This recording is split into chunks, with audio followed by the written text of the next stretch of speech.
કાકા હો હું હાલે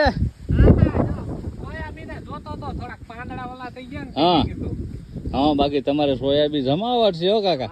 એ કાકા હું આ 2-3 વાર આવ્યો ને તેનો હું વિચાર કરું, એક પ્રશ્ન મારા મગજમાં ઘૂમે છે. હા બોલ ને ભાઈ, હું ઘૂમે? હવે કાકા એવું છે કે આ એટલો જ ઘેરો છે ઢગલા જેવડું, હું તમને કહું એમાં સોયાબીન મોટા છે ને ઓલી બાજુ નાના છે નું કારણ હું?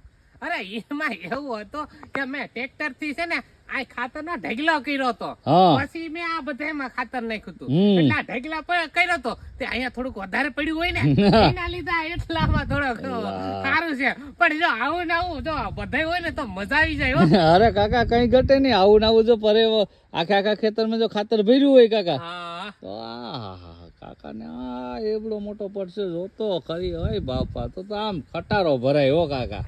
ખટારાની ક્યાં વાત કરે, ટ્રેક્ટર ભરાઈ જાય તો યારું. ના એવું કઈ નથી કાકા, ભરાઈ જાય હવ ભગવાન છે હવ નો, એમાં ટેન્શન ના લેવાનું હોય.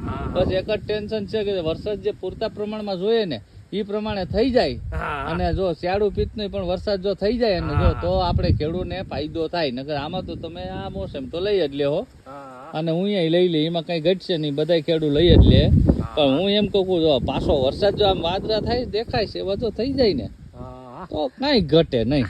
આપડે ઓલો દુકાળ પડ્યું હોય ને આમ ન જોતા હોય બધી બાજુ, એમ બધા જોઈશ કે વરહી જા એવું થાય. વાહ કાકા વાહ.